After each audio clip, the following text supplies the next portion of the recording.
Barrett Corsaro leaned back against the foot of the grand staircase. His right hand pressed hard over the dressing, turning red on his left shoulder, and quietly counted the shapes closing in around him. 5 men. They had come in through a gate someone had already opened for them, bringing with them the wind and snow of the ice storm hammering the house on the Marblehead cliffs, their flashlights sweeping across a hall gone black from the outage. A kid barely past 20 spun a knife in his fingers the way a man spins a set of car keys.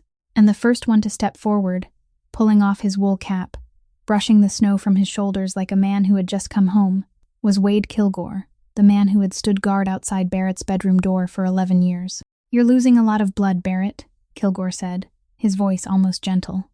"Don't make me drag you across your own floor. At least let me do this decently." Barrett said nothing. He had already opened the safe and found it empty. He knew Artie was gone, knew there was not one soul left in the house. The 4 others fanned out, quietly sealing every way out. Only one of the 5 thought to look up at the narrow staircase built for the servants, and he looked up 4 seconds too late. Because on the second-floor landing, tucked behind the brick wall of the old chimney, there was a young woman in a gray uniform, pressing her cheek against the cold mortar, the handgun from the second drawer of her employer's desk, resting in 2 hands, worn rough by cleaning solution, counting backward every footstep on the hardwood floor she herself had polished that morning. Not one person in that house had ever asked her where she came from. It was the last mistake they would make. If this story touched you, please leave a like, share it with someone you think needs to hear it, and tell us in the comments where you're listening from, then subscribe, so we can meet again in the next story. 12 hours before that gate was opened for 5 men, the house on the Marblehead cliffs still held its silence intact, and Adeline Pryor had awakened before the light. She always rose at that hour, not because anyone required it of her, but because the small basement room reserved for staff who stayed overnight had a narrow window overlooking the bay, and she loved that brief stretch of time when the sea had not yet taken on a color. She put on her gray uniform, tied her hair low at the nape of her neck, and slipped into the soft-soled shoes, worn thin along one heel. Those shoes had been the first thing she bought when she took the job here. In this house, the sound of a servant's footsteps was considered a mistake. She had learned that during her first week, when Wade Kilgore stood across the second-floor hallway and told her, in the voice of a man explaining rules to a child, that the boss didn't like hearing things he shouldn't have to hear. From that day on, she moved like a shadow. The mansion's great hall was so large that it took nearly an hour to clean, and Adeline had cleaned it 400 times. She knew the house in a way its owner never would. She knew that the 7th step of the main staircase gave a faint creak if someone stepped on its outer edge, and she knew how to place her foot close to the banister so it stayed silent. She knew the library door had to be lifted about half a centimeter before being pushed open. Otherwise, the lower hinge would scrape against the hardwood floor and leave a crescent-shaped mark. She knew the heating pipe behind the kitchen wall tended to clatter on the coldest mornings, and she knew that the old brass bell system, installed by some contractor when the house was first built and no longer used by anyone, was still connected to the main electrical line at the corner of the kitchen. None of those things appeared in any employment contract. They came only to someone who had to put her hands on every square meter of a house, day after day, until the house finally stopped keeping secrets. She finished cleaning the great hall and moved on to the library, and after the library came the study. That room always smelled of old paper and carried the faintest trace of wood smoke left behind by the fireplace. On the walnut desk sat a perfectly squared stack of files, a fountain pen laid parallel to the edge of the papers, and a small picture frame turned face down that she had never once seen anyone set upright. Adeline wiped the desk in the same order she always did, from left to right, then moved to the brass drawer handles. When she reached the second drawer, she stopped. She pulled it open. Inside, resting on a piece of dark felt, lay the handgun she had first seen during her 3rd month working there. Beside it sat a small cardboard box of ammunition. She looked at it for about 3 seconds, no longer. Then she closed the drawer, polished the brass handle clean, and moved on to the bookshelf. Everything in this house had its place. She was only the person who kept those places clean. By mid-morning, she went down to the basement to change cleaning cloths, and while standing in front of her staff locker, she opened it and remained still for a moment. Taped to the inside of the door with a strip of yellowed tape was a photograph of a girl of 9. The child wore an oversized wool cap that had slipped almost to her eyebrows, smiling at someone outside the frame as she stood in a small sunlit garden behind the children's hospital. There were several flower pots scattered across the grass, and a wooden bench painted green. Junie always smiled that way, with both her eyes, as though she had just heard something terribly funny, and hadn't yet had the chance to tell anyone about it. Adeline touched the edge of the photograph with one fingertip, then slipped her hand behind it and drew out a small leather-bound notebook, no larger than her palm. She quickly turned through several pages. They were crowded with small, even handwriting, names, dates, underlined lines, question marks placed after some names, and check marks beside others. She reread one page, added a short line at the bottom with the blunt pencil tucked into her apron pocket, then closed the notebook. The phone in her pocket vibrated. She answered and pressed it close to her ear, lowering her voice until it was barely more than a breath. On the other end was the hospital scheduling office. The woman told her that the schedule had been finalized, that the doctor had reviewed the records again and every indicator was moving in the right direction, that the girl would be scheduled for the end of the season. Adeline listened and nodded even though no one could see her, then said thank you twice. When the call ended, she stood for another moment in the basement corridor, still holding the phone against her chest. Above her, the floor gave a faint sound as someone crossed the great hall. She opened the locker, slipped the notebook back behind the photograph, and closed the door as gently as she could. When she turned around, Mabel Hoyt was standing at the far end of the hallway with a plate in her hands. The 59-year-old cook had seen both the notebook and the way it disappeared, and she didn't ask a single question. She simply walked over and pressed the plate into Adeline's hands. On it were 2 biscuits, still giving off warm steam. "Eat, sweetheart," she said. "You're getting too thin." In the whole of that house, Mabel Hoyt was the only person who called her by her name. About 30 miles south of the house on the cliffs, inside a glass building overlooking the city's old harbor, 9 men stood around a long walnut table, and not one of them dared to sit down. The chair at the head of the table remained empty. It had been pulled out and waiting for 15 minutes, and in all those 15 minutes, no one had gone near it. When the door opened, Barrett Corsaro walked in, with his coat draped over one arm, placed it across the back of the chair, and sat down. Only then did the other 9 men pull out their chairs. On the table in front of him lay a thin file. He didn't open it right away. He looked slowly around the table, his eyes moving from one face to the next, before settling on the man seated at the far end of the left side, a contractor named Ray Buckhalter, 51 years old, who was trying to keep both hands perfectly still in his lap. 9 days earlier, at a construction site on the North Shore backed by Barrett's company, scaffolding on the 4th floor had collapsed before daylight had fully broken. There was a man named Peter Halloran, 47 years old, a welder who had worked there for 6 years, and that evening he never came home. His wife left his dinner waiting on the table until nearly midnight. Barrett had attended the funeral. He stood in the very last row, spoke to no one, and left before the mourners formed a line to offer their condolences. Now he pushed the file across the polished surface of the table until it stopped directly in front of Buckhalter. "Do you know what's in there?" he asked. Buckhalter said he didn't. Barrett nodded, as though that were a perfectly reasonable answer. Then he began to speak, and his voice dropped lower. It dropped so low that the men at the far end of the table had to lean forward to hear him, and everyone who had worked with him for more than a year knew that this was exactly when they should be afraid. He didn't pound the table. He didn't raise his voice. He simply listed things. He told Buckhalter that his contractor's license would be suspended within 3 weeks, not by Barrett, but by the state licensing board itself, after they received the comparison between the materials listed on the invoices and the materials that had actually been used at the site. He told him that his 2 remaining contracts on the South Shore would be canceled within a month, and that the bank holding his equipment loan would call him before that month was over. He told him that the vacation house in Wells, the one he still took his family to every summer, had been mortgaged for a second time since the previous fall, and that he knew the exact amount. He said all of it in the same voice someone might use to read a grocery list aloud. Then he stopped. Buckhalter had gone pale without anyone noticing exactly when it happened, and his hand was trembling so badly that he had to grip the edge of the table. He started to open his mouth. Barrett raised one finger, barely moving it at all, and Buckhalter fell silent. "There was a man named Peter Halloran," Barrett said. "He had a name. You'll know it by heart before you leave this room." Then Barrett stood, picked up his coat, and walked toward the door. None of the other 9 men dared to move until they heard the elevator doors close at the far end of the hallway. Darkness came quickly in those final days of the season, and by the time Barrett's car turned onto the road leading down toward the southern harbor, the water had already taken on the color of lead, while wind blew in from the bay carrying the smell of engine oil and cold salt. Pier 7 stood at the outermost edge, where shipping containers were stacked in rows as high as fortress walls, and between those 2 walls lay an empty concrete yard illuminated by only 4 tall floodlights, one of which had been broken for a long time and kept flickering on and off, according to a rhythm of its own. Artie Doyle stopped the car about 50 meters from the yard. He was 68 years old. His right knee had gone bad during some winter he could no longer quite remember, and he sat motionless for a moment before saying there were more men on the other side than they had agreed upon. Barrett looked through the windshield and counted. 11 men.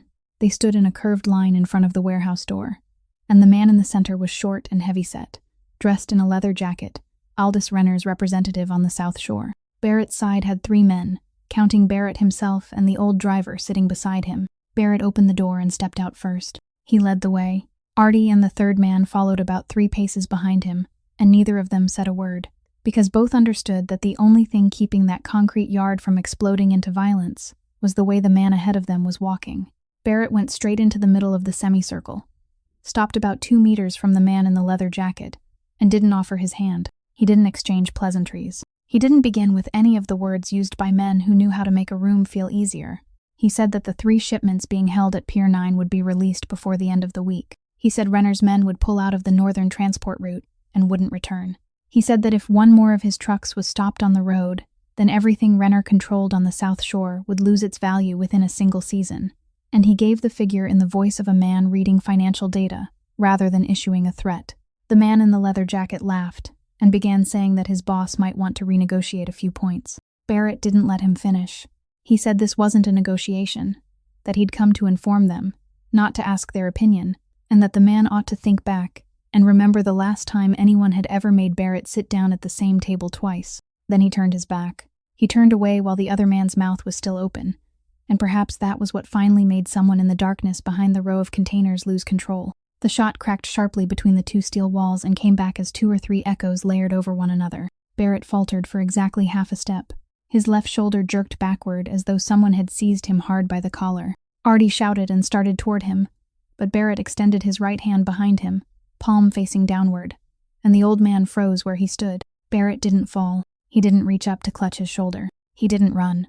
He simply straightened his back and began walking, 1 step at a time, toward the car parked 30 meters away. 30 meters is a very short distance when a man is only walking, but those 30 meters, beneath 4 towering floodlights with one of them flickering endlessly on and off, while 11 men stood behind him watching and not one of them dared to move, became the longest stretch of ground Artie Doyle had ever witnessed in 30 years of driving for the Corsaro family. Barrett didn't walk any faster than usual. He didn't slow down either. He kept exactly the same pace Artie had seen him use crossing hotel lobbies, entering meeting rooms, and walking away from funerals. Along his left side, the fabric of his coat slowly darkened into a spreading patch, and he ignored it. By the time he opened the car door, lowered himself into the seat, and shut the door behind him, no one behind him had moved. Only then, inside the darkness of the car, did Barrett Corsaro allow himself to rest his head against the seat and release one long, exhausted breath. The ice storm swept across the North Shore just after darkness had fully settled, and it came unlike any ordinary snowstorm. Not a single snowflake fell. There was only rain. Rain so cold that the instant it touched anything, it froze solid, coating the row of pines by the front gate in a heavy transparent shell that bent the branches low and, from time to time, snapped them with sharp cracks in the darkness. The driveway in front of the mansion gleamed like a sheet of glass. The power lines running along the narrow road toward the cliffs sagged beneath the weight of the ice. And below, the only causeway connecting Marblehead to the mainland, that narrow stretch of road hugging the water that everyone entering or leaving the peninsula had to cross, had been flooded by the rising tide, and then frozen into a rough white strip that no vehicle dared creep across anymore. The State Transportation Department had closed it before nightfall. At that very moment, Artie Doyle's car came racing into the courtyard, its tires sliding across the ice for several yards, before finally stopping only a few steps from the front stairs. He climbed out with a limp, one side of his eyeglass frame shattered with fragments still caught in it, the sleeve of his coat torn open in a long rip from the elbow down to the wrist. Barrett opened the door before Artie had a chance to knock. Artie didn't greet him. He said immediately that 3 trucks had been stopped at the turnoff onto Route 1. Not robbed, only stopped, and the men who had stopped them were state officers, properly uniformed, carrying proper paperwork. He said Renner had paid them, and had been paying them for a long time, long enough for everything to move as smoothly as an administrative procedure. Then he stopped, drew a breath, and delivered the rest in a lower voice. He said he had an old friend still working in the monitoring room of the security company, and that man had just called him. The gate code for this mansion had been entered into the system once while there was still daylight, not to open the gate, only to test it, and that code had been entered from the phone registered in Wade Kilgore's name. Barrett didn't answer. He stood there with his right hand resting lightly against his left shoulder, where the fresh bandage had been changed that afternoon, and through a silence long enough for them to hear pieces of ice tapping against the porch outside. He said that Artie had heard wrong. The old man shook his head. He said he'd driven Kilgore all over the North Shore for 11 years, that he'd shared no fewer than 1,000 meals with him, and that he wished more than anything he'd heard wrong. Then he climbed one step higher and pleaded with Barrett to leave immediately, to leave that very night, to take the back way around, to go anywhere at all as long as he got out of that house. Barrett asked him how. Artie fell silent. They both knew the answer. The causeway was closed, the roadway was coated in ice, and until the tide went down and the state's salt trucks could crawl far enough out to reach it, the peninsula was nothing more than a rocky point cut off from the rest of the world. Barrett said he wasn't leaving his own house. He said it with such calm that the calm itself made Artie stop arguing. The old man simply stood there looking at him for a long moment, then turned away, dragging his bad leg carefully down the slippery steps, calling back that he'd return the moment the road reopened. About 4 meters from where the two men stood, just inside the arched doorway leading into the great hall, Adeline Pryor was wiping the wooden frame with a damp cloth. She had been standing there since before the car came sliding into the courtyard.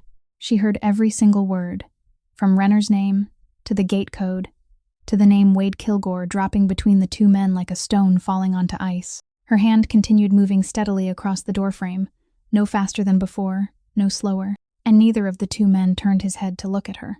When the sound of Artie's car finally disappeared beyond the line of pines, Barrett closed the door and went straight into the study.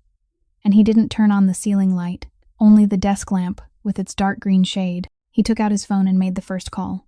On the other end was a man at the bank, someone who still answered even though business hours had ended long ago. Barrett said he wanted every payment connected to the security maintenance contract frozen from that moment forward, and the man asked only one question, whether that included payments that had already been approved.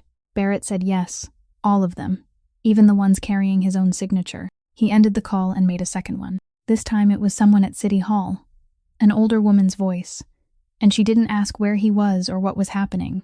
Barrett only said that he needed to know whose order had stopped the 3 trucks at the turnoff onto Route 1, and that he needed the answer before daylight. She said she would call him back. He made the third call without looking at his contacts, because he knew that number by heart and had never saved it anywhere.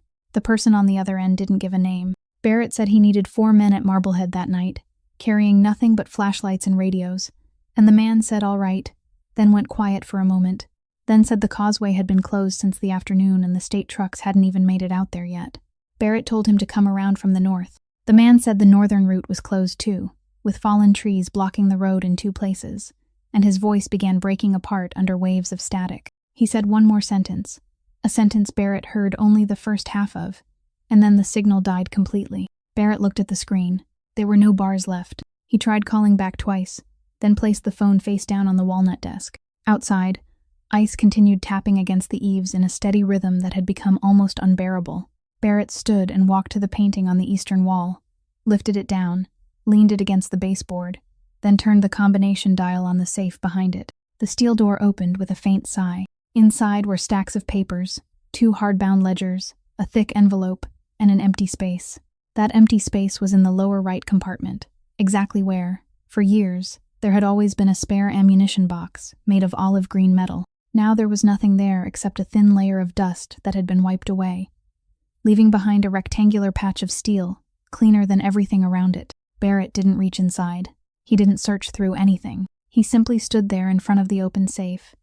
And he stood there for a very long time. The desk lamp cast his shadow against the wall behind him, large and motionless. There was no sound in the house except the falling ice and the heating pipes clattering behind the kitchen wall downstairs.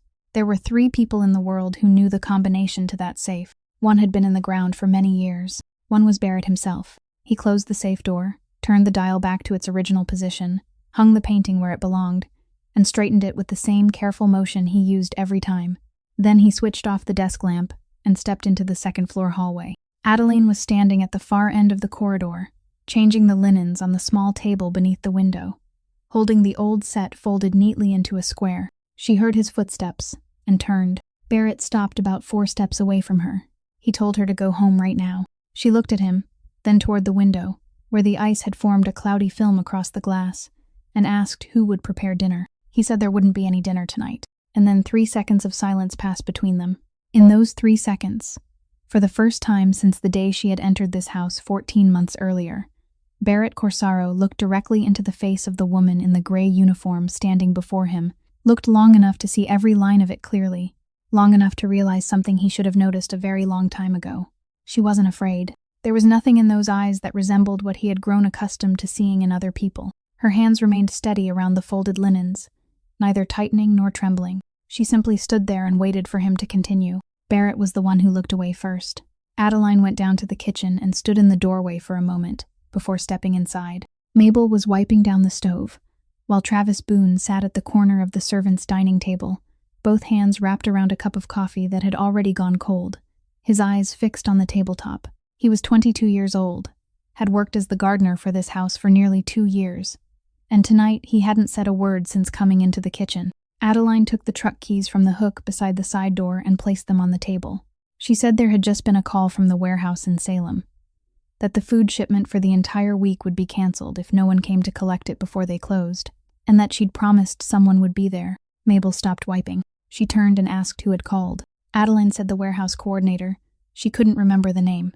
Mabel asked why they would be calling at this hour when the entire North Shore was freezing over. Adeline said that was exactly why. Because by tomorrow no one would be able to get anywhere. Mabel looked at her a little longer than necessary, then asked a third question. Why aren't you going with them?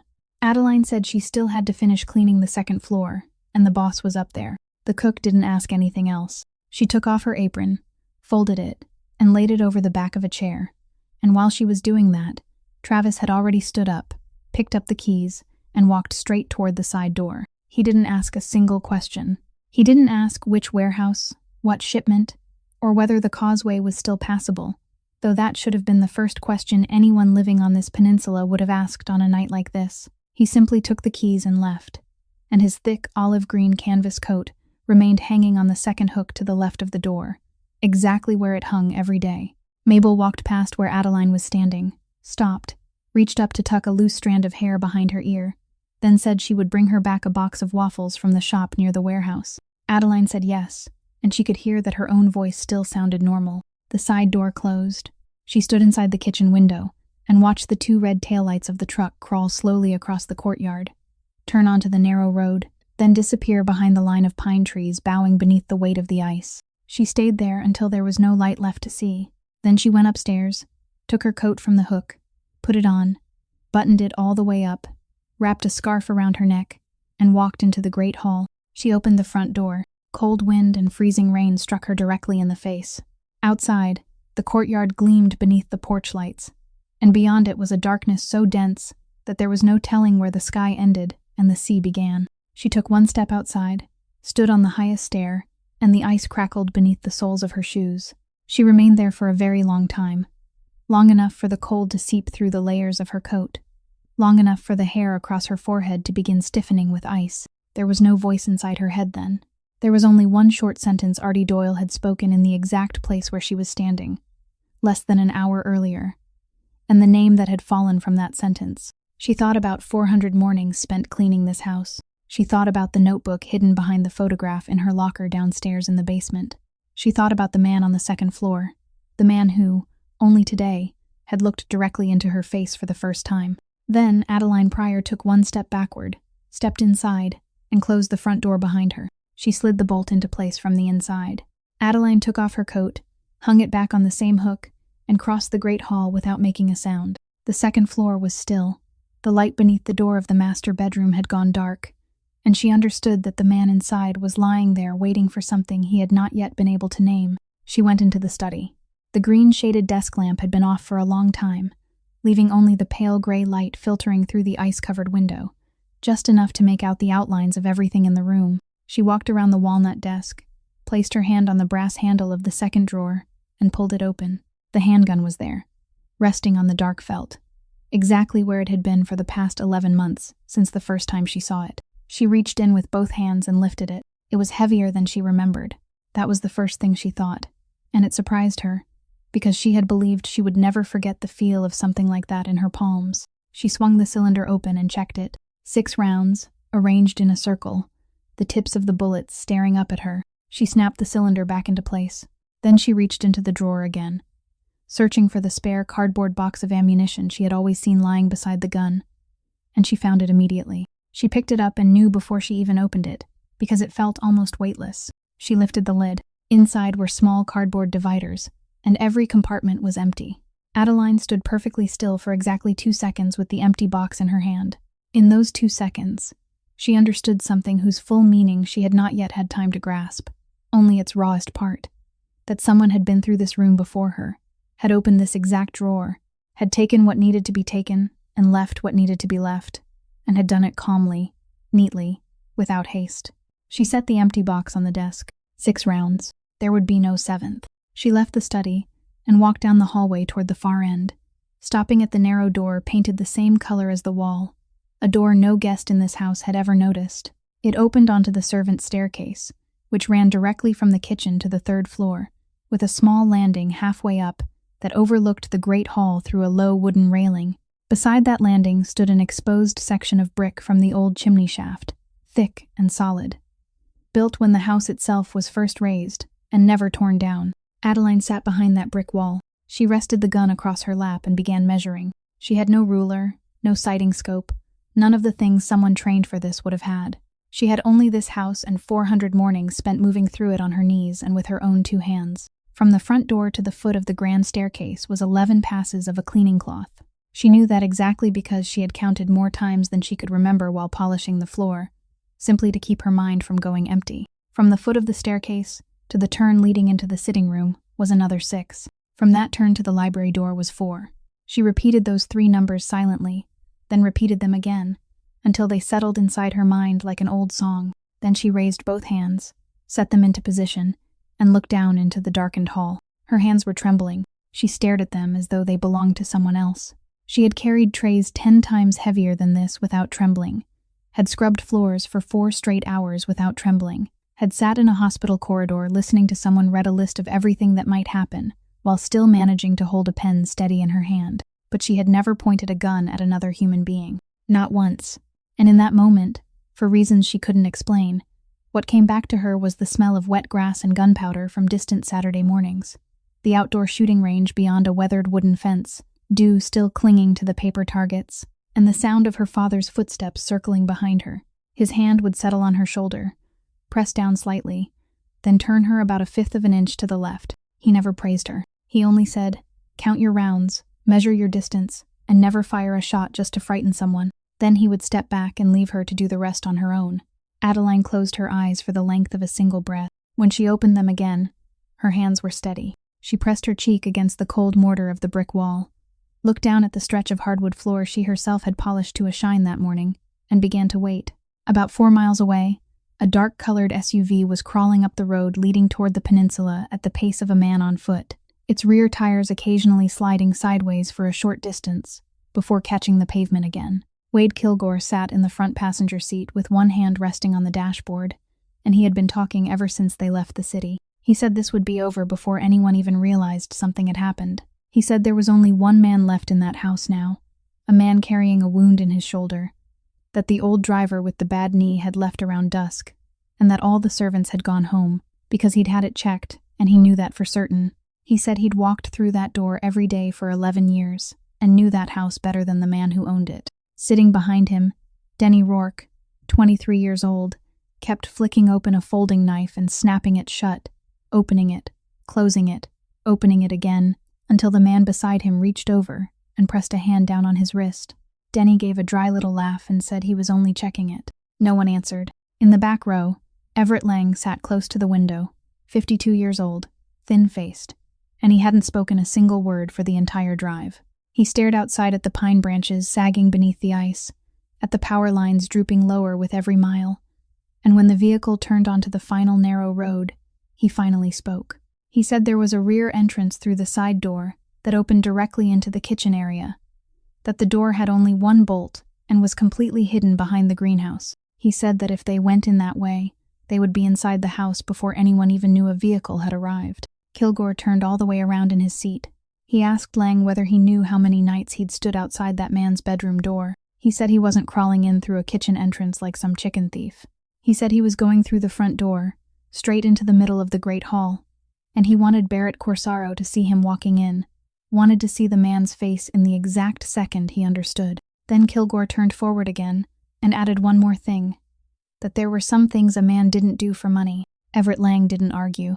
He didn't say another word. He simply bent down, opened the canvas bag at his feet, and in the darkness of the vehicle, quietly began doing whatever he had to do, slowly, without looking at anyone. When the SUV stopped in front of the iron gate, Kilgore entered the code from memory, and the gate slid open smoothly, along tracks glazed with ice.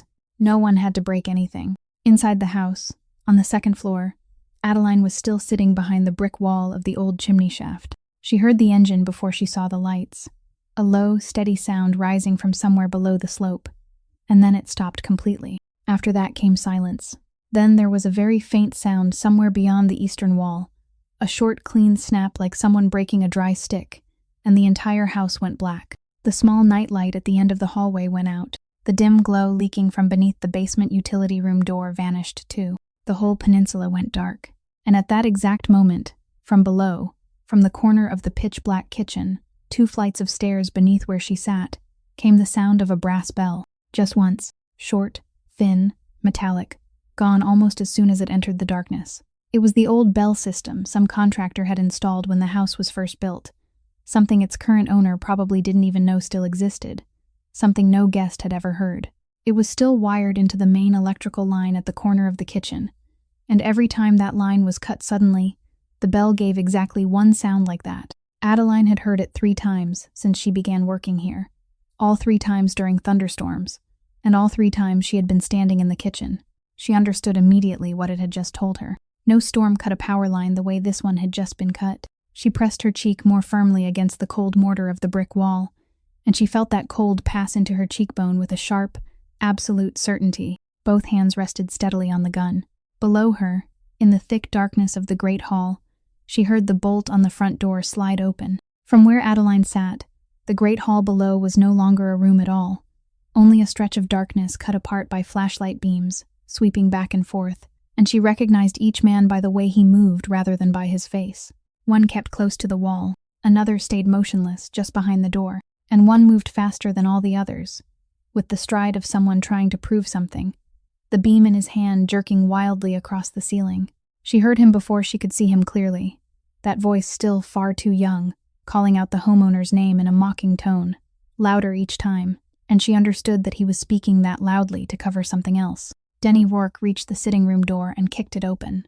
The door slammed into the wall, bounced back, and he swept his light inside, across 2 armchairs and a low table, then pulled it away and moved farther toward the foot of the grand staircase. Adeline watched his shoes cross the hardwood floor. 3 cleaning passes. 5. 7. She could hear the soles sticking faintly to the wax she herself had polished that morning. 9. She raised both hands, braced the edge of her left hand against the brick corner of the chimney shaft, and lowered her gaze along the sightline. 10. He had just crossed the 11th mark when she was ready, her finger resting exactly where it needed to be.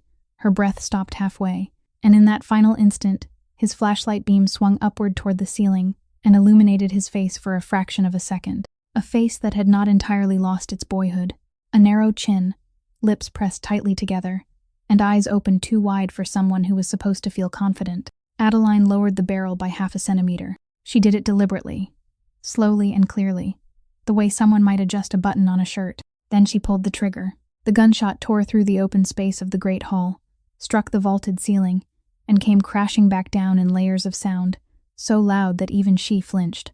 Denny Rourke flew backward, as though someone had shoved him hard in the chest, the flashlight spinning from his hand across the floor and throwing streaks of light over all 4 walls, while the folding knife slipped from his fingers, skidded a long distance across the waxed wood, and disappeared beneath the long bench against the wall.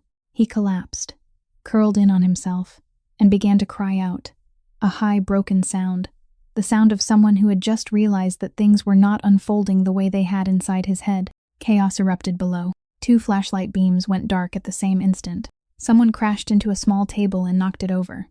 Footsteps scattered toward both sides of the hall, and through all of it, Adeline didn't look at Denny Rourke for even one more second. Her eyes had already moved elsewhere before he hit the floor.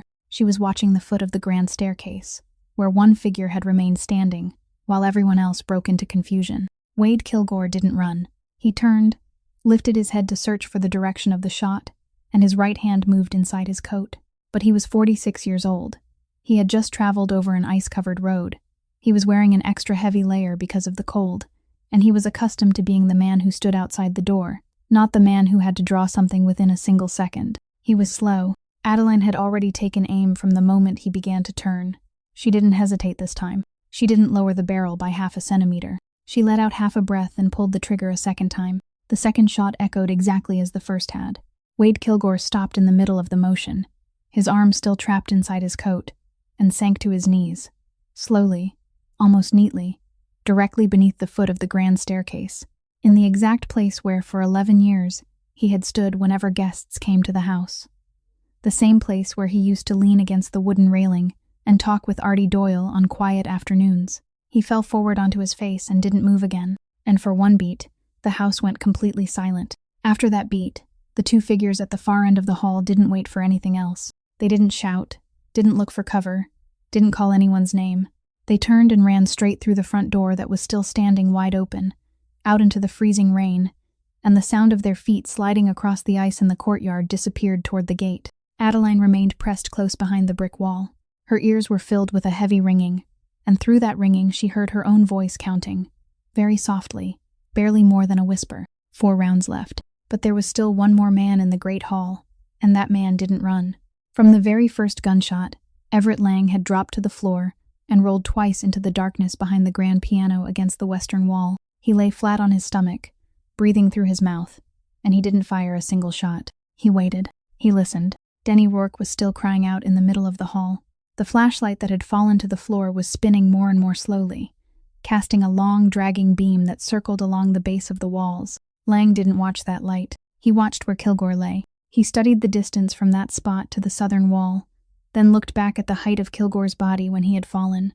He reconstructed the trajectory in his mind. The bullet hadn't come from level ground. It had traveled downward, and it hadn't come through a window, because every ground floor window was clouded over with ice, and because no one could fire 2 shots that close together if they had to shift position through a window frame. Both shots had come from the same place, a fixed place, a high place. Lang slowly raised his head above the body of the piano. His eyes moved along the second-floor railing, slowly, from left to right, passing over the doors, passing over the open space above the grand staircase. Then he stopped. At the far end, where the exposed brick section of the chimney shaft jutted beyond the line of the wooden railing, a thin thread of smoke was curling upward through the cold, motionless air of the powerless house. It was as fine as a strand of thread. It would exist for only a few seconds more. Lang raised his weapon. He didn't need to see the person. He only needed to see the edge of the wall. He fired. The brickwork less than a hand's span from Adeline's cheek exploded apart. A sharp fragment of mortar flew across her face. She didn't hear the gunshot before she felt it. A burning line tearing along her left cheek, and her whole head snapped violently to the side. She fell flat against the landing floor. Brick dust drifted down into her hair, down her neck, over both hands wrapped around the gun against her chest. Something warm began running along her jaw and gathered at the collar of her uniform. She didn't reach up to touch it. She stayed perfectly still. Below her, Lang fired a second time, then a third. Both rounds struck the same section of wall, less than 2 handspans apart, and brick dust fell again in a fine shower. He wasn't firing blindly. He was narrowing the space. He was telling her that he'd found her and that he didn't need to hurry. Adeline pressed her cheek against the wooden floor and tried to keep her breathing even. Inside her mind, the 3 numbers were still exactly where they had been. 11, 6, 4. But now they were useless, because she couldn't raise her head far enough to look down, and a person who couldn't see couldn't measure anything. She shifted about a hand's width to the left, and tried tilting her head enough to look through the gap between 2 railing posts. A shot came immediately. A long splinter burst from the railing just above her head. She pulled back. Below, Everett Lang's voice rose for the first time all night. Calm, not loud. The voice of a man speaking across a dinner table. He said he didn't know who she was, and that he had nothing against her. He said that if she put down whatever she was holding and came downstairs, He would leave the house with the kid lying in the middle of the hall, and everything would end there. He told her she should think carefully, because he had enough ammunition to wait until morning, and he wasn't sure she did. Adeline didn't answer. She lay flat in the darkness, one cheek pressed against the cold wooden floor, brick dust resting on her eyelashes, and she counted once more the number of rounds left in the cylinder beneath her chest. 4 rounds. He was right. He had enough ammunition to wait until morning. The first 2 gunshots had brought Barrett Corsaro off the edge of the bed, and from that moment on he had been standing in the darkness of the bedroom, one hand braced against the door frame, listening. He heard the scattered running. He heard someone crying out in the middle of the hall. He heard 2 men run outside and not come back. Then he heard the shots that followed, and he knew immediately that they were different. They were steady. They had rhythm. They came from someone who wasn't panicking. He stepped into the hallway, kept close to the wall, and when he reached the head of the grand staircase, he stopped and looked down. From there he could see part of the hall, the flashlight lying on the floor and throwing light against the base of the wall, and a figure sprawled face down at the foot of the stairs. He recognized the coat. He recognized the shoes. He stood there for about 3 breaths.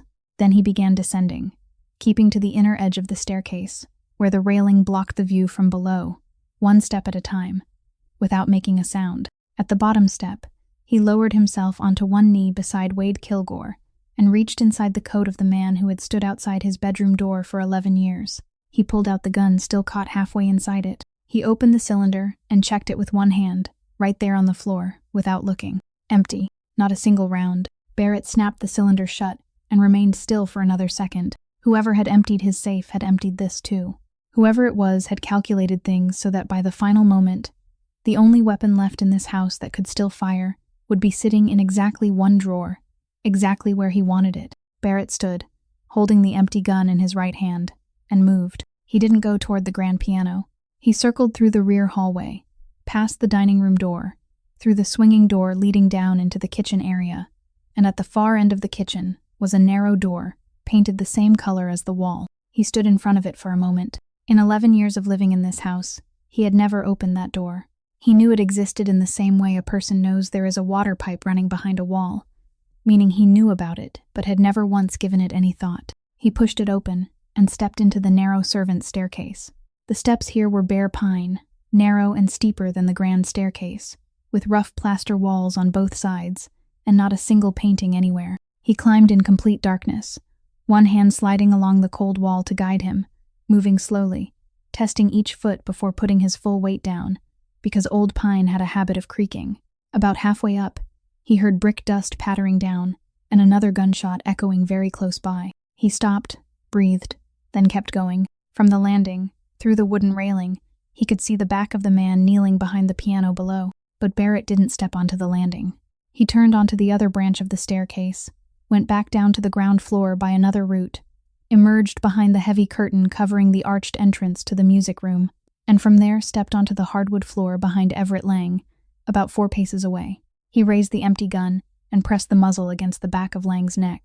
Everett Lang went rigid. Barrett spoke, and his voice dropped, dropping so low that it became almost nothing more than a breath-given shape. The same voice 9 men around a walnut table had heard not long before, and hadn't dared move until the elevator doors had closed. He told him to put it down. Lang didn't turn around. He bent forward very slowly and placed the weapon in his hand on the hardwood floor, then pushed it away until it slid about a meter. He raised both hands to shoulder height. He said he wasn't Kilgore's man. He said he'd been hired, and that the man who hired him was lying at the foot of the staircase, and he added that no one had ever died for a check that had already stopped clearing. Then he asked permission to turn around. Barrett allowed it. Everett Lang turned on his knees, looked up at the gun, pointed at his face, then glanced toward Barrett's left side, where the fabric of his shirt had darkened into a large stain. He looked for quite a while. He was experienced enough to read many things from a distance of 4 paces, and perhaps he understood something, or perhaps he didn't, but he didn't try. Barrett told him there was a kid in the middle of the hall who needed to be taken out of there. He told Lang to pick him up, leave through the front door, and make sure Barrett never saw him again for the rest of his life. Lang nodded. He stood, walked over to where Denny Rourke was lying, knelt beside him, and said something very quietly, and Barrett Corsaro remained exactly where he was, his right hand holding a gun without a single bullet in it, until both of them had gone out through the door.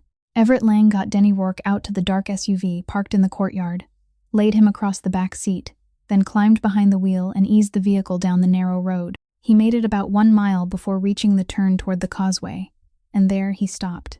Ahead of him, the narrow roadway running beside the water had become a rough white sheet, without a single tire track across it, blocked at both ends by transportation department barricades, while below, the tide was still licking at the edge of the pavement. He sat inside the vehicle for a long time with both hands resting on the steering wheel.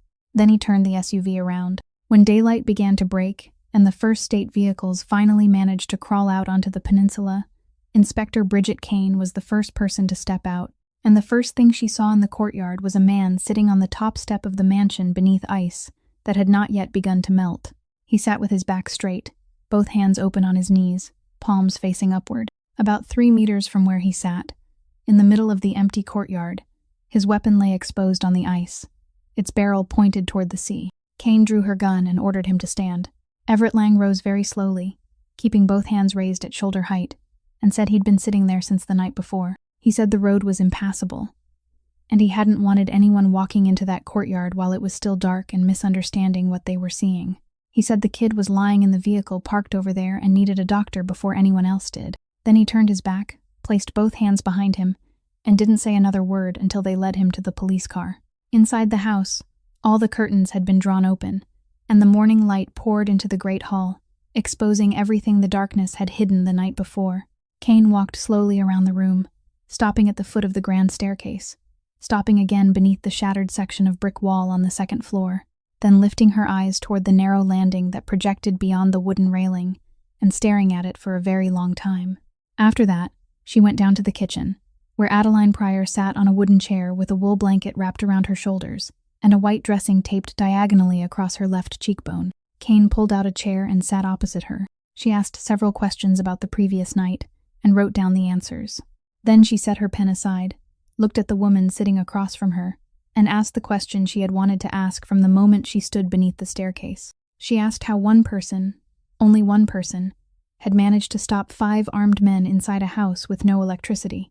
Adeline looked toward the kitchen window, where the pine branches still coated in ice had begun dripping water onto the sill. She said she hadn't stopped 5 men. She said she'd only taken down the man who was paying them, and no one works for a dead man. Kane didn't write that sentence in her notebook. She simply sat quietly for a moment, then closed the notebook and said she would return that afternoon.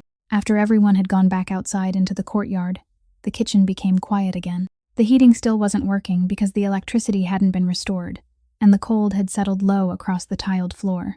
Barrett sat in the chair beside the servants' dining table, his shirt unbuttoned at the left shoulder, while Adeline stood beside him with the first aid kit open on the table. She removed the old dressing by lifting the edge of the gauze at an angle, instead of pulling it straight away, so it wouldn't stick to his skin. She cleaned the area around the wound in a spiral from the inside outward, never once moving back in the opposite direction. She cut a fresh piece of gauze with the scissors, turned her wrist in one clean motion, lowered the dressing into place with the back of her hand rather than her fingertips, then secured all 4 edges with 4 strips of tape cut to exactly the same length.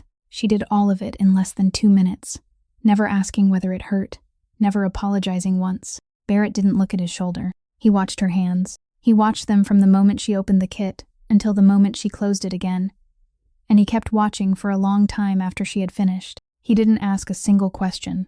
The electricity came back in the middle of the afternoon, and with it came the familiar clatter of the heating pipes behind the kitchen wall, a sound so ordinary that Adeline startled when she heard it. She stood, wrapped the blanket more tightly around her shoulders, and left the kitchen through the side door. She wasn't trying to investigate anything. She was only doing what she did every afternoon, checking the outer grounds of the house. She crossed the rear courtyard and stopped in front of the greenhouse. Behind the glass clouded with condensation, the pots of ferns and the beds of cold-weather herbs were still green, and when she opened the door, a wave of warm air struck her face. The small heater in the corner of the greenhouse was running. It had been running since the night before, perhaps even longer. Adeline stood looking at the red control knob for a long time. Travis Boone never left the heater running overnight. Mabel had scolded him for doing exactly that during his first week on the job, and ever since then he had switched it off every afternoon before leaving, so consistently that Adeline could almost have used it to tell the time. She stepped outside and looked down at the concrete step in front of the greenhouse door. The ice had completely melted there from the warmth spilling out, and on the damp concrete, were two dried, muddy impressions pressed into the surface. She bent down. They lay side by side, pointed in the same direction, made on the same day, but they weren't the same size. One print belonged to the size 42 rubber boots she had scrubbed countless times beneath the outdoor faucet. The other was noticeably larger, with a flat sole and a square heel. They weren't the shoes of anyone who lived in this house. Adeline straightened and went directly back to the kitchen. She opened the door into the servants' corridor, stopped in front of the row of coat hooks beside the side entrance, and looked at the second hook from the left. The thick olive-green canvas coat was still hanging there. It had hung there since the night before, through the entire freezing night, through all of that morning. No one who lived on this peninsula would drive out into a night like the one before and forget his coat, unless he knew he wasn't going far and knew he would be coming back. Late that afternoon, when the delivery truck finally crawled into the courtyard, Adeline stood on the front steps and called his name. Travis Boone climbed down from the driver's seat and stopped in the middle of the courtyard. He looked at her, then over her shoulder toward Barrett standing in the doorway, then toward the two police cars still parked along the side of the house. He didn't run. He simply stood there for a very long time with the keys in his hand, and then his knees gave way, and he dropped onto the lowest step, covered his face with both hands, and began to cry, the kind of crying that comes from a 22-year-old who has just understood that some things can never be taken back. He told them everything in less than 10 minutes, and no one had to ask him a single question. He owed money. He had owed it since the summer, owed it to people who didn't allow late payments, and someone had approached him in the parking lot behind the supply store. They had only asked him about the shipping schedule at the harbor, which vessels, which days, what times. That was all. He said he had thought they were only numbers. He said he hadn't known what the gate code would be used for. He said he had turned off the greenhouse heater, then gone back and switched it on again, because the night had been so cold and he was afraid the herb beds would die. Barrett listened to all of it. He didn't say a single word the entire time. When the young man had finished, Barrett walked over, bent down, picked up the truck keys from a puddle of melting ice, and called one of the police officers over. He handed Travis to them without adding or taking away a single word from what Travis had just said. Then Barrett went inside, closed the study door behind him, and made one very short phone call to the man at the bank. He asked for the amount of the debt. He listened to the figure, then told the man to pay it in full that same day, directly to the creditor, without passing through anyone else's hands. The man on the other end asked what name should be listed as the person making the payment. Barrett said to leave it blank. He added only one more sentence, that the boy's mother lived alone in Peabody, and he didn't want anyone knocking on her door. 3 days later, Adeline sat in the records archive room in the basement of the state police department, beneath the bleached white glow of fluorescent lights, with a faded cardboard box open in front of her. She had requested a copy of this file 3 times over the past 7 years, and had been denied all 3 times. This time, they handed it to her without asking questions, because her name now appeared in another report. She turned through the pages one by one, slowly, in the same rhythm she used when going through the leather-bound notebook hidden behind the photograph. This was the shooting at the Southern Harbor many years earlier, the case in which a night security guard never came home, and her father, Elias Pryor, had been brought in as an independent examiner because he had taught firearms training for the entire department for 20 years. She had read his final report no fewer than 100 times, and she knew every line by heart. He had written that the scene did not match the statements given. He had written that the shell casings had been moved. He had written that he could not sign the conclusion the other side had prepared in advance. 3 weeks later, his certification was suspended. 6 months after that, his pension was reviewed and reduced. Then came the rented apartment on the 3rd floor, with a heater that didn't work, and one winter morning when he never woke up again. For 7 years, Adeline had carried only one name with her, the name at the top of the company that owned that harbor, the name engraved on the brass plaque mounted at the gate of Pier 7, Corsaro.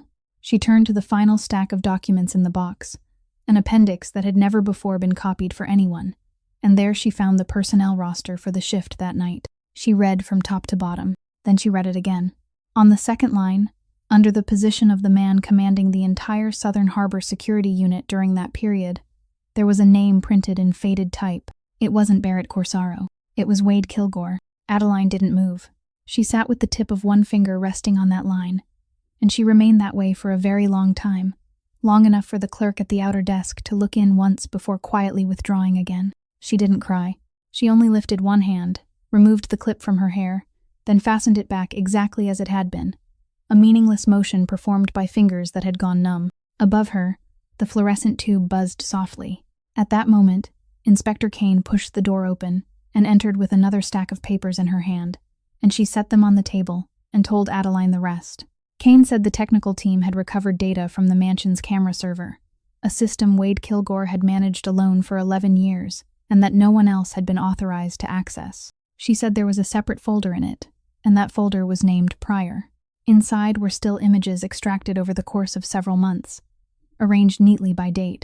There were images of Adeline standing in front of her staff locker in the basement. There were images of her opening the desk drawer and closing it again. There were images of her opening each cabinet in the library. Kane said that beside those images was a copy of Adeline's job application, with the background history section circled in red ink, and a printed records search from the old case, the very same case file lying open in front of the two women now. Kane said he had known who she was for a very long time. Then she told her the final part, and she spoke more slowly, because this was the part she had spent 2 nights piecing together. Kilgore had emptied the safe. He had taken the spare ammunition box from inside it, and he had also removed the ammunition from the gun he carried himself, something a man entering a house to do what he intended to do would never leave unloaded. He had left behind exactly 1 gun, in exactly 1 drawer, with exactly 6 rounds, the same drawer he had recorded her opening and closing. Kane said that if everything had unfolded the way he planned, then the next morning, once the causeway reopened and the police reached the house, they would have found a dead man inside it, and a maid who had lied on her employment history, carrying the surname of a man destroyed by that dead man's company, holding a gun taken from her employer's own desk. She said Kilgore wouldn't even have needed to tell a single lie. He only needed to let the records speak for themselves. Adeline folded the lid of the box closed. She did it very carefully, aligning the edges of the papers, pressing the lid down until it fit properly, exactly the way she always straightened a stack of linens inside the cupboard. She thought about the 11 months she had spent finding her way into that house, about the 400 mornings spent bent over its floors, about the notebook crowded with names she had written using the blunt pencil tucked into her apron pocket. All of it had ended in 2 seconds, in the darkness, at a distance of 11 cleaning passes, and she had pulled the trigger without knowing what she was truly doing. He had calculated everything correctly. He had been wrong about only one thing. He had believed she would panic. Kane came to the mansion that evening, and she placed on the kitchen table a copy of the job application Adeline had submitted 14 months earlier. She said the employment history didn't match any existing record, that the name of the reference listed there didn't exist, and that under the law, it amounted to falsifying information. Then she looked at Adeline and asked whether she wanted to say anything. Barrett was standing at the sink with a glass of water in his hand. He turned around. Adeline didn't look at the paper. She pulled out a chair, sat down, placed both hands on the table, and told them everything. She said it had taken her 11 months to work her way into this house. She said she had changed jobs 3 times just to build a trail that could support the name of that reference, and that in the final week, when she had no other way left, she made the name up. She said she hadn't come here because she needed a job. She had come to find evidence. She said her father's name aloud, spoke about the shooting at Pier 7, the report he had refused to sign, the certification that was suspended, the pension that was cut, the 3rd-floor apartment, and that winter, she said she had opened every drawer in this house, read every label on every file box in the library, and written down every name that passed through the front door in the notebook hidden behind her sister's photograph. She said she had done it for 14 months. Then she fell silent, looked directly at the man standing beside the sink, and said that the name she had carried with her for 7 years was his. Barrett said nothing. He hadn't interrupted her once from beginning to end. He only set the glass down, very gently, and stood there until she had finished. Then he left the kitchen.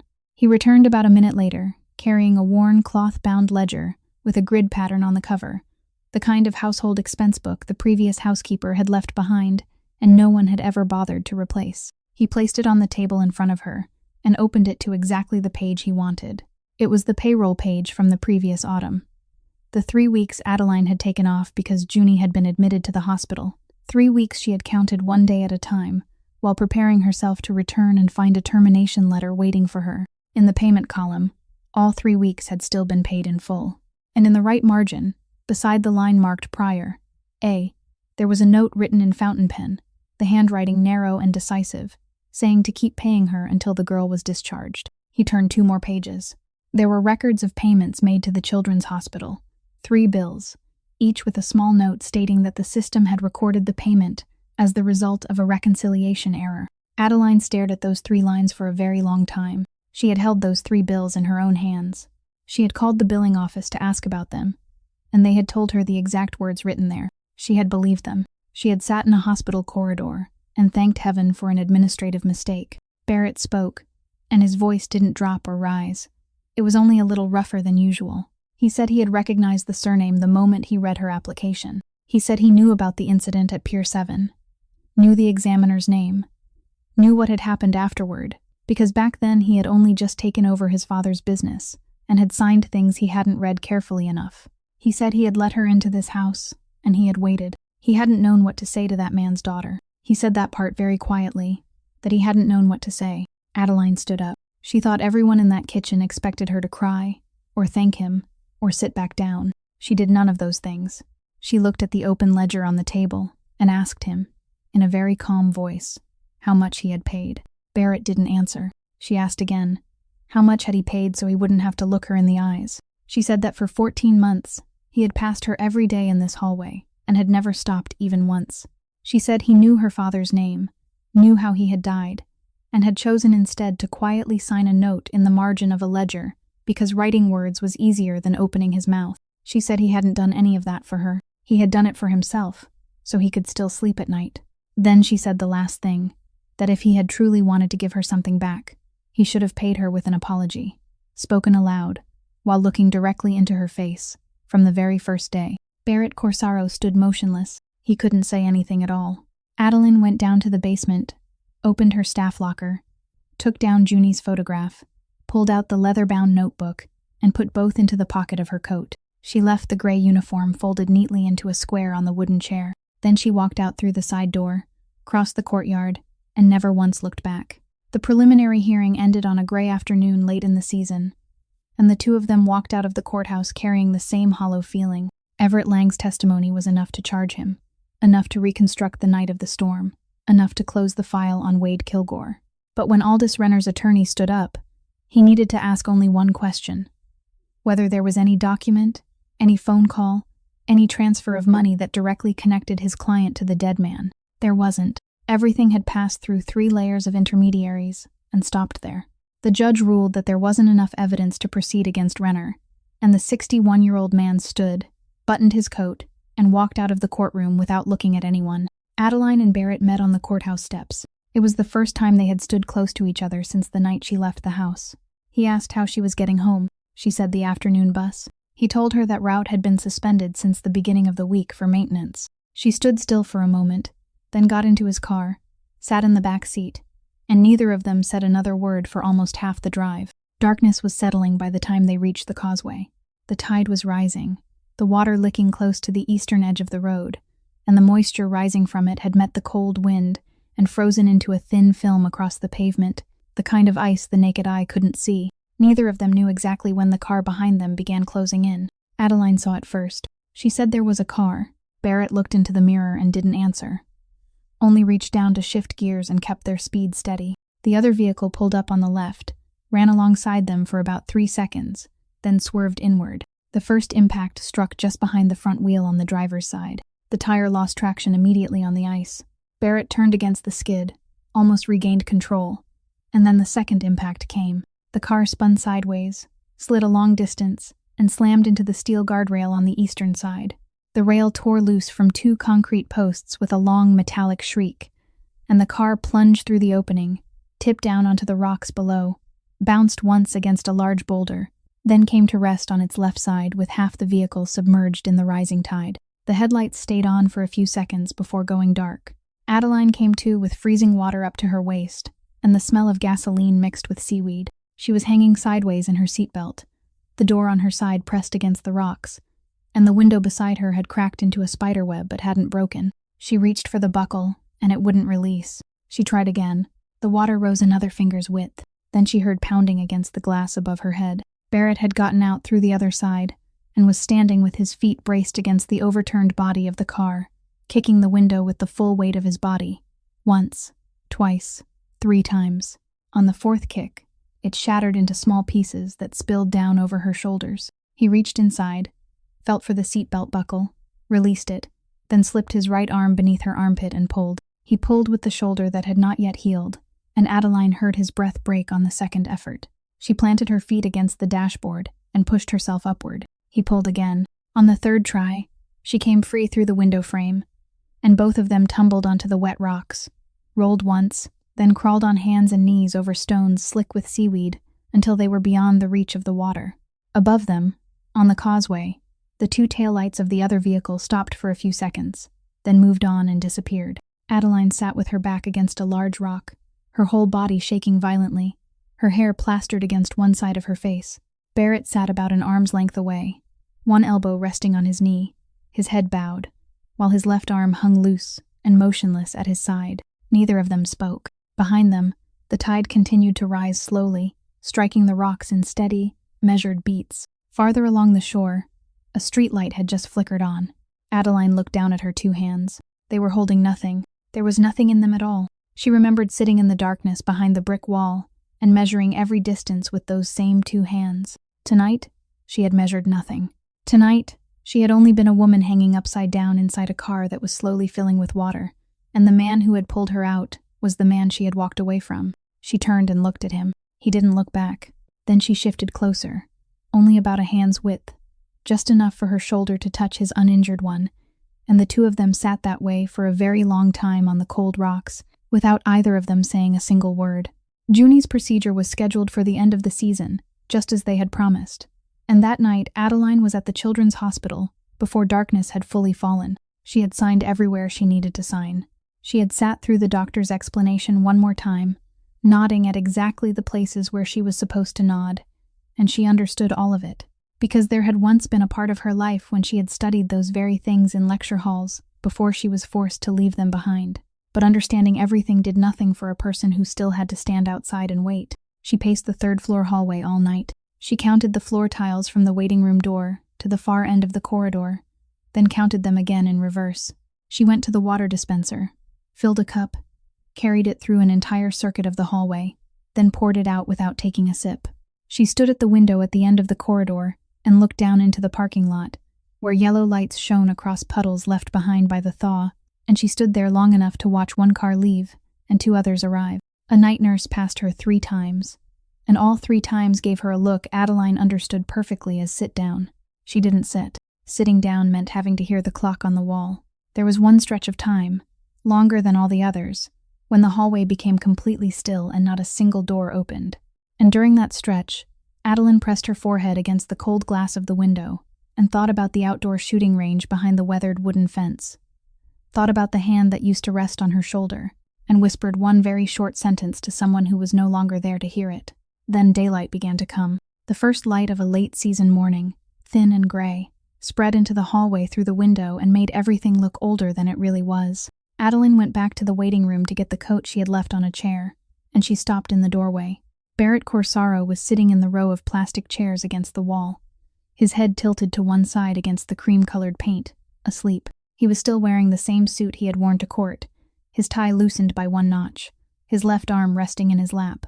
In his right hand was a paper cup of coffee, untouched, and on the lid, written in marker in the handwriting of the night shift clerk, were the words, "Extra milk, no sugar." That was how she drank her coffee. He had bought it sometime during the night, carried it upstairs, failed to find her in the waiting room, and sat down to wait. The coffee had gone completely cold by then, the milk separating into a thin ring around the inside of the cup. Adeline stood in the doorway and watched the man sleep. This was the man who had once walked through the same hallway every day for 14 months without seeing the person wiping down the doorframe. This was the man who had divided the world into people who mattered and people who didn't, neatly, and placed each of them into the proper compartment. And tonight he had spent the entire night in a plastic chair at a children's hospital for a child he had never met once in his life. She didn't wake him. She sat down one chair away from him, and she stayed there until the door at the far end of the hallway opened and the doctor came toward them. Everything had gone exactly as expected. What needed to be repaired had been repaired. The girl would stay for observation for a few more days, and then she would be allowed to go home. Around noon that day, when Junie opened her eyes, the first thing she did was look around the room, see her sister sitting beside the bed, and smile with that same smile that reached both of her eyes. Then, in a voice still hoarse and heavy with sleep, She said that someone had promised her ice cream, and she wanted to know when she was getting it. Barrett arranged to meet Aldous Renner at the Pier 7 warehouse late one afternoon, and he chose that place deliberately. He sent word that he wanted to sell off the entire Southern Harbor operation and discuss a price. And Renner came, because that was what he had been pursuing for years, and because he had just walked out of a courtroom without having to answer a single question. He arrived with 2 men and stood near the middle of the warehouse beneath a few lights hanging loosely from cords, surrounded by empty shelving and the smell of cement dust. Barrett came alone, and he did not come alone. Adeline walked behind him, about 2 steps back, wearing a long coat, her hands empty. Renner looked at her and asked who she was. Barrett did not answer. He simply stepped to one side, moved half a step back, and left the space in front of Renner to her. Adeline stepped forward. She said she wanted to ask him 3 questions about something that had happened in this very place many years ago, and then she would leave. Renner laughed and said he did not remember old business. She asked the first question. She said she had read the file, and that the night guard had been shot in the eastern container yard near Pier 9. Renner shrugged and said he did not know. She asked the second question. She said that according to the file, 3 shell casings had been found scattered within a radius of about 4 meters, suggesting that there had been 2 shooters firing from 2 directions. Renner began looking at her more carefully. He remained silent.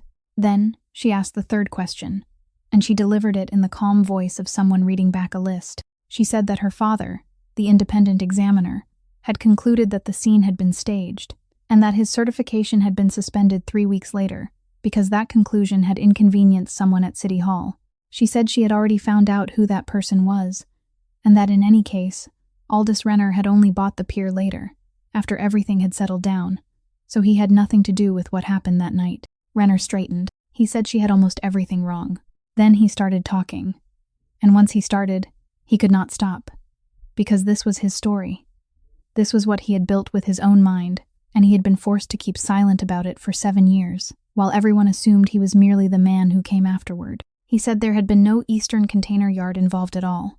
It had happened right outside the door of this warehouse, less than 10 paces from where he was standing now. He said there had been only one shooter, and that the 3 shell casings had been scattered afterward by his own people, exactly as instructed. He said he had not bought the pier later. He had wanted it from the beginning, and that night had been how he cleared the way. Then he gave them the final piece, and he said it with the satisfaction of a man finally being allowed to claim proper credit for his own work.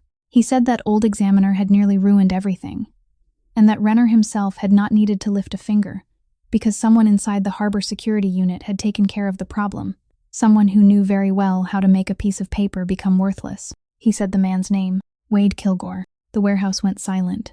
Renner looked at Adeline's face, and slowly understood, later than he should have, that none of those 3 questions had ever really been questions. He turned toward Barrett.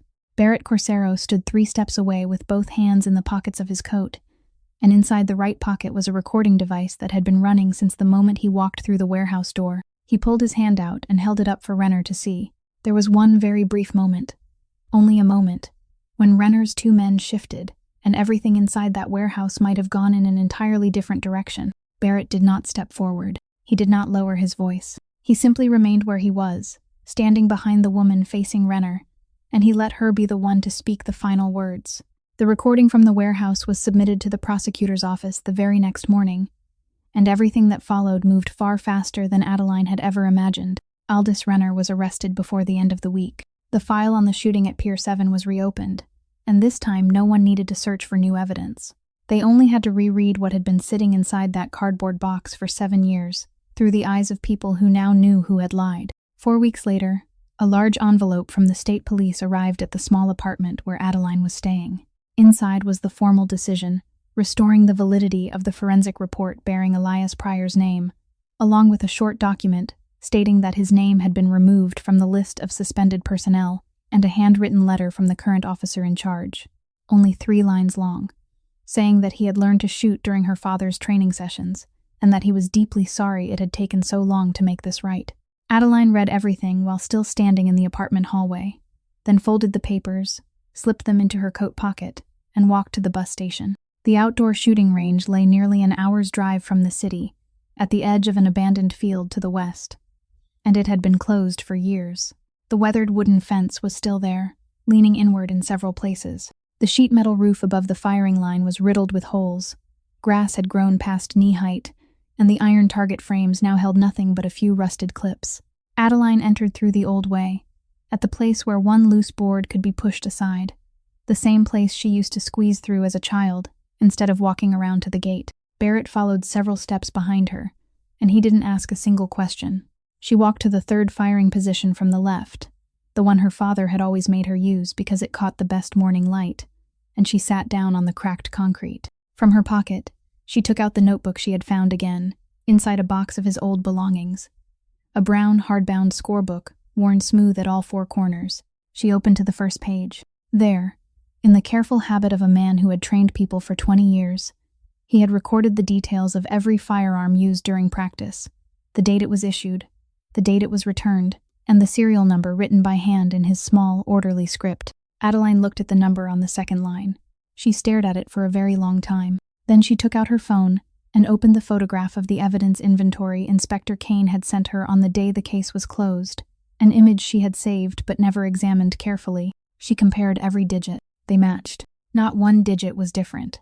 When Elias Pryor's certification was suspended, every personal firearm registered in his name had been confiscated, and that confiscation had been carried out through the very security unit whose report he had refused to sign. The man who signed the receipt was the head of that unit. Years later, that same man gave one of those guns to his new employer on some occasion. A small gift exchanged between men, and the employer accepted it, thanked him, placed it inside the second drawer of his desk, and never once asked where it had come from. It remained in that drawer for all those years. It was there when Adeline opened the drawer for the first time during her third month on the job, looked at it for 3 seconds, and closed it again. It was there when Wade Kilgore decided to leave exactly one gun inside a house he had otherwise stripped clean.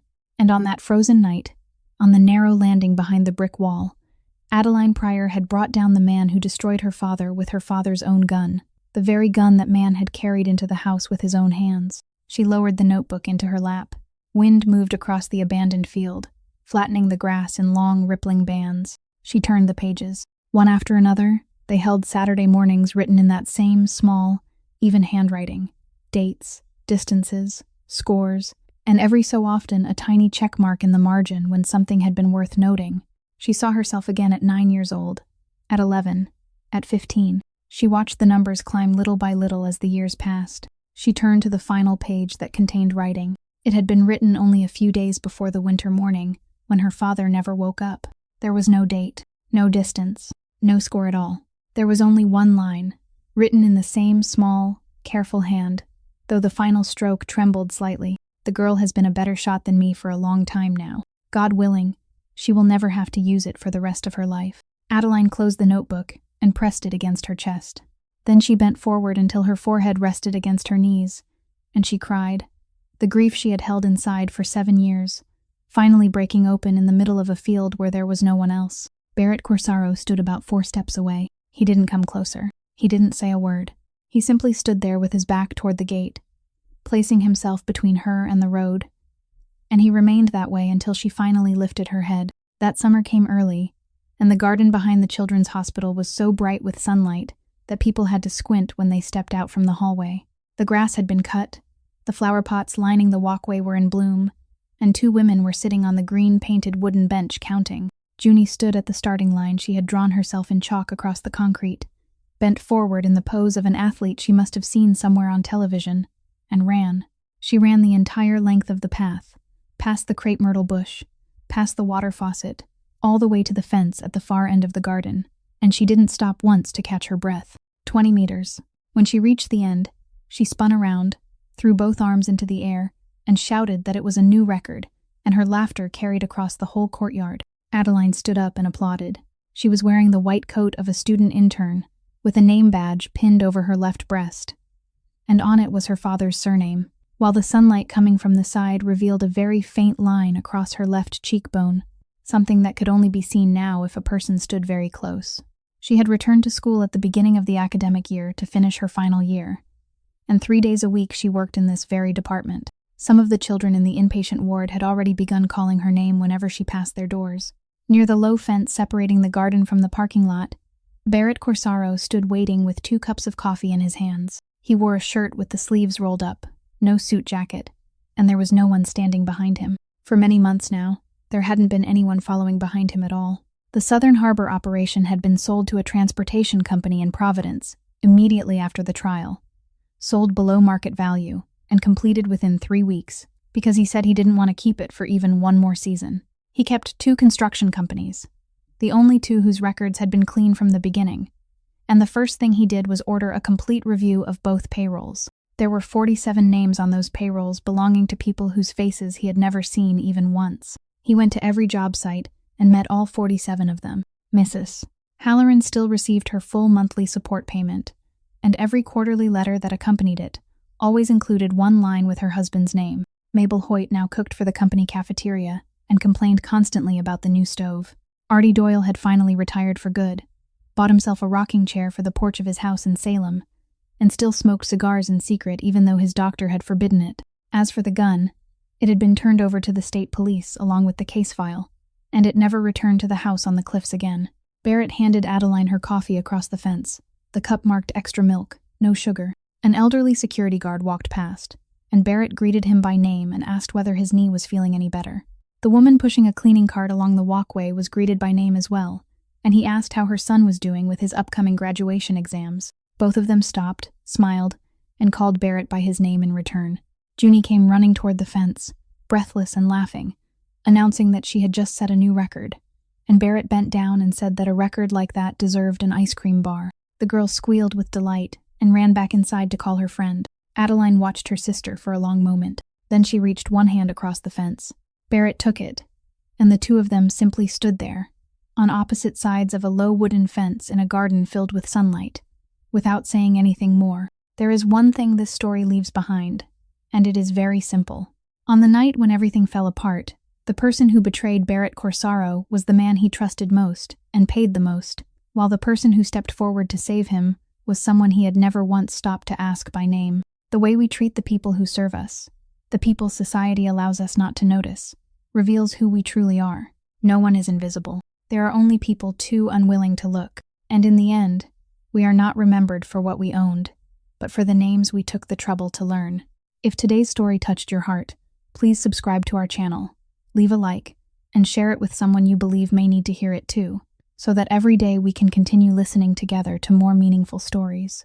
How did Adeline and Barrett's story make you feel? And if you had been there, what would you have done on that freezing night? Please leave your thoughts in the comments below. We truly hope to hear what comes from the deepest part of your heart. To everyone listening, we wish you lasting good health, a joyful life, and peace in every day ahead. Goodbye for now, and we look forward to seeing you again in the next story.